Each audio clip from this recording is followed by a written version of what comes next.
자, 이 정권이 윤석열 총장을 쫓아내려고요. 지금 온갖 준비를 다 하고 있습니다.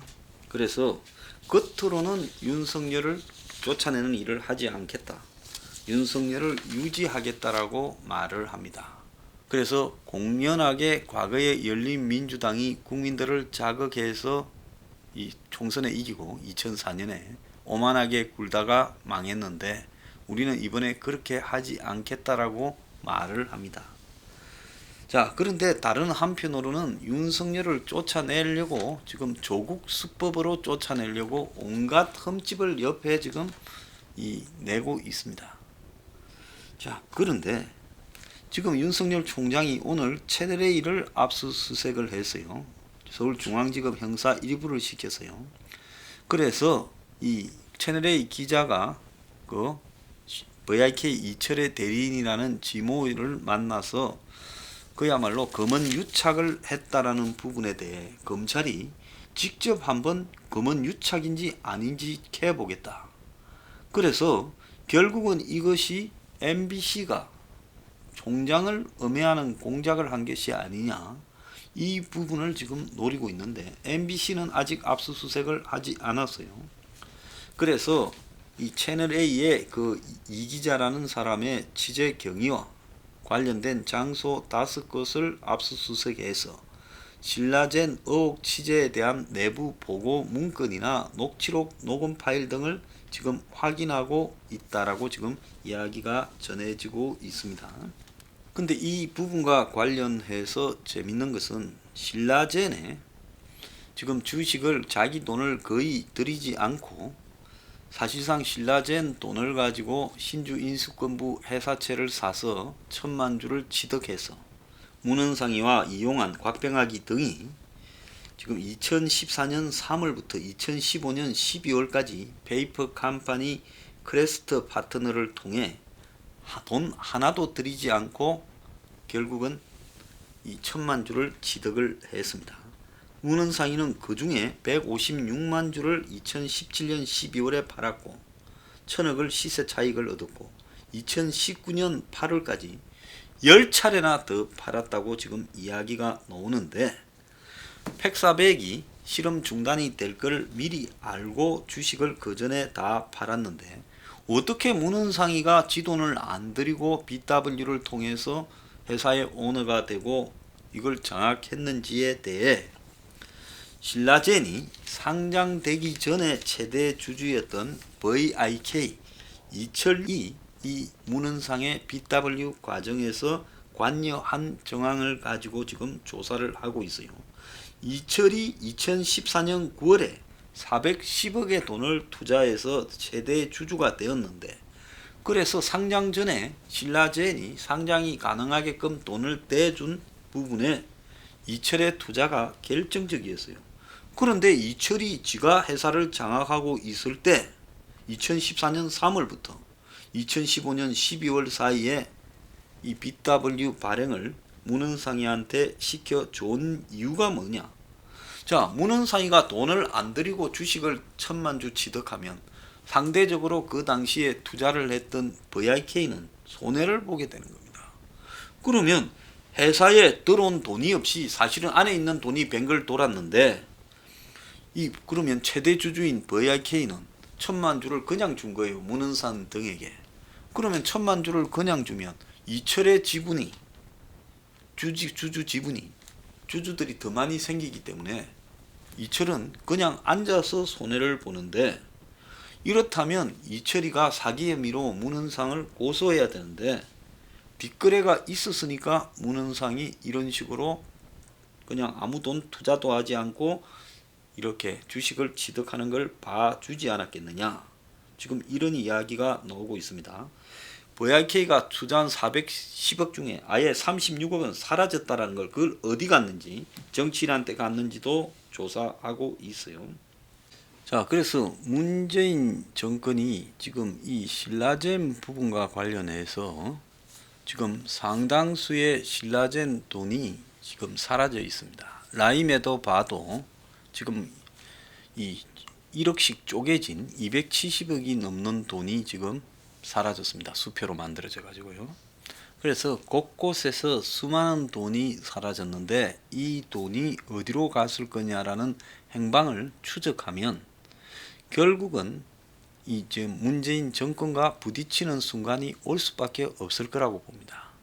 우리들 병원을 조사하면 문재인이 바로 지금 걸려드는 것처럼 올 수밖에 없어요. 그래서 이들이 지금 윤석열 지금 검찰총장 체제를 굳이 흔들지 말고 유지하자라고 겉으로 지금 민주당은 말하고 있습니다. 코로나만 잘 대응해도 문 정권은 역사에 남을 거라고 황당한 소리를 하면서 더 이상 좀 불필요한 부분을 이렇게 만들지 말자, 충돌을, 이렇게 말을 하는데 지금 새 경찰개혁법과 이 공수처법이 지금 커다란 지금 앞으로 화근이 되게 돼 있습니다. 그리고 이들은 이제 자신들이 미처 하지 못했던 국정원법 개혁을 해가지고 국정원을 완전히 지금 성격을 바꾸어 가려고 하고 있습니다. 실제로 공수처가 7월 1일 날 발족하게 될 때 이 정권이 공수처장 임명해서 야권의 의도를 존중할 가능성은 거의 없다고 지금 보이고 있어요. 그래서 문 정권은 경찰개혁법을 통과시켜서 지금 자신들이 검경 수사권 조정에 맞추려고 할 거고요. 국정원법을 통과시켜서 국정원을 또 해체해서 그야말로 북한의 간첩 잡는 기관이 아니라 간첩과 내통하는 기관으로 만들려고 하고 국정원 하부에 지금 자신들 인맥들을 넣어서 장악해 들어가고 있다고 봅니다.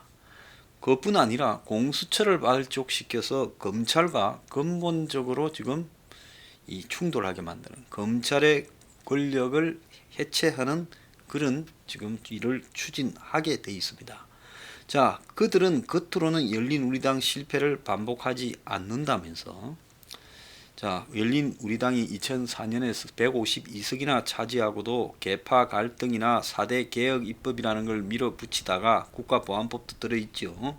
야당의 지금 저항에 부딪혀서 선거에 계속 연패하는 부분을 반복하지 않겠다라고 지금 이야기를 하고 있습니다. 그 연장선상에서 자신을 자르기를 바라는 윤석열을 임기를 보장해야지 공연히 경질해서 사건을 일으키진 않겠다.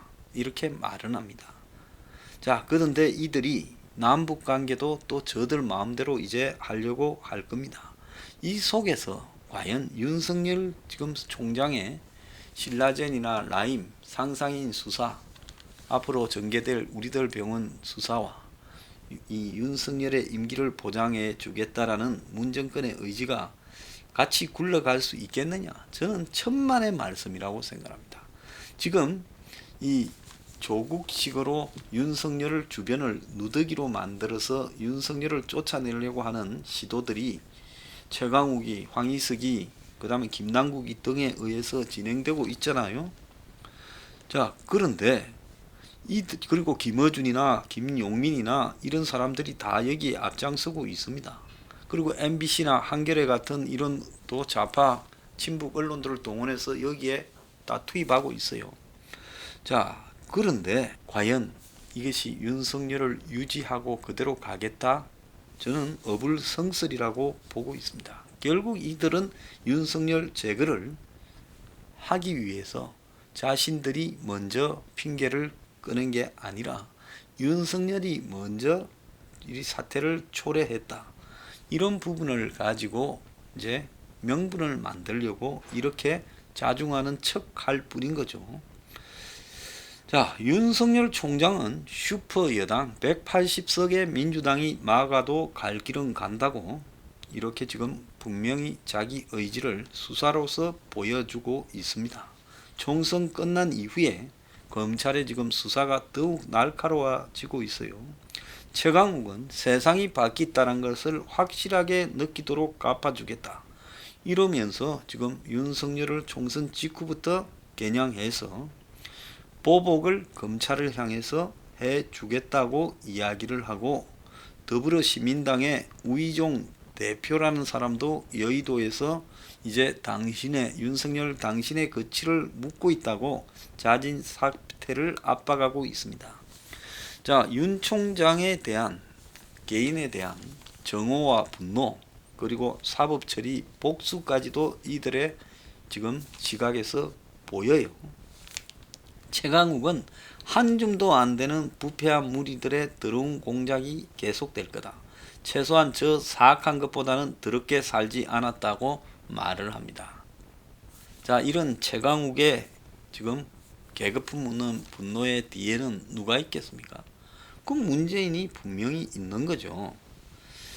자, 그래서 지금 윤석열이 지금 대선 전국까지, 그러니까 내년 7월까지 윤석열이 그대로 있다면 대선 전국에 아마 내년부터 돌입이 될 건데, 자, 그런데 그때 윤석열이 총장으로 있다고 하면 이들이 공수처를 띄었다 하더라도 감당하기 어렵다고 보기 때문에 윤석열을 끄집어 내릴 거라고 저는 보고 있습니다. 시간 문제지 본능적으로 그렇게 갈 수밖에 없어요. 이솝 우화에 노는 정갈과 개구리 이야기처럼 아무리 개구리가 강을 건너게 해줄 거니까 날 물지 말라고 정갈한테 부탁해도 정갈의 천성이 개구리를 물었지 않습니까? 결국은 지금 이 좌파들이 윤석열을 물 거라고 보입니다. 그래서 윤석열 총장을 물고 늘어질 이 좌파들의 지금 공작이 곧 시작이 될 거다. 그러면 윤 총장은 당연히 어차피 자신이 국회에서 탄핵까지 당할 처지가 된다면 그 전에 자기가 할 일들은 다 정리해 놓고 가겠다. 그리고 구차하게 자기의 어떤 임기 연장을 위해서 이들에게 연합하지 않겠다. 지금 이런 생각이 분명히 있는 걸로 보입니다. 최강욱과 정권의 떨거지 단체들이 윤석열을 고발을 해놨어요. 자, 그런데 이들이 이제 윤석열을 제거하겠다고 할 때, 그러면 이들을 찍어준 국민들이 다 이들이 윤석열을 제거하겠다고 나갔을 때도 찬성을 할 것이냐? 그건 또 별개의 문제라고 봅니다. 선거에서 미통당이냐 민주당이냐 고르는 부분에서 민주당을 찍어줬다고 이들이 윤석열을 제거하겠다고 노골적으로 칼춤을 추는데 국민 여론이 이들에 따라서 윤석열이 제거되어야 되겠다고 할 것이냐? 저는 그러지 않을 거라고 봅니다. 그래서 이들은 윤석열을 이제 순교자로 만들어 가려고 하겠죠.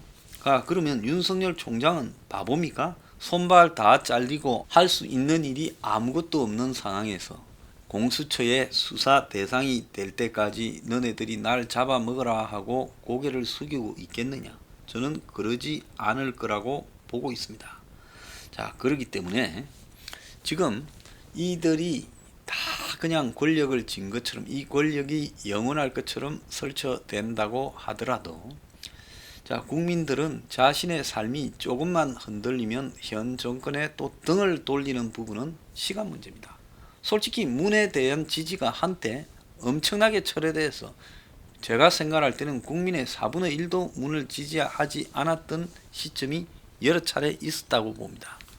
자, 미통당이니까 대안이 되지 못한 것이지 윤석열이 순교자로서 이 정권과 맞서서 결국은 희생당하는 모습을 던져줄 때 이들은 윤석열을 키우게 되는 부분이 될 거라고 봅니다. 자, 공수처를 만들어가는 과정에서 이들이 자중하지 못할 거예요. 자, 지금 공수처를 만들기 위해서 이들이 얼마나 탈법과 편법 이런 부분들을 쓸지 눈앞에 뻔히 보이는 겁니다.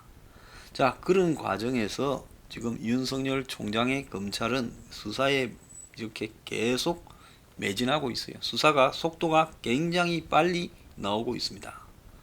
자, 그래서 선거 뒤로 미뤄졌던 울산 선거 공작에 대한 수사도 이제 재개되어서 임종석과 이광철이 기소가 될 걸로 보이고 여기에는 최근에 풀린 아이폰이 큰 역할을 할 거라고 보입니다. 자, 그래서 이런 것들을 다 던졌을 때 이들은 윤석열을 어느 순간에 제거하겠죠. 이후에 이제 싸움은 어디로 가게 되냐. 이들은 아마 윤석열을 건들면 건들수록 키우게 되는 방향으로 작용할 가능성이 매우 크다고 보고 있습니다. 지금 채널A를 오늘 압수수색했는데 저 결과도요. 나중에 MBC의 보도 공작으로 지금 다시 내붙을 가능성이 있다 이렇게 봅니다. 역사적으로요. 옳은 길을 가던 사람이 정권에 의해서 제거되었을 때 국민이 그 사람을 버린 예는 별로 없습니다. 자, 이 싸움요. 지금으로 봐서는 문이 압도적으로 이기는 싸움 같아도 최종적인 결과는 두고 봐야 됩니다.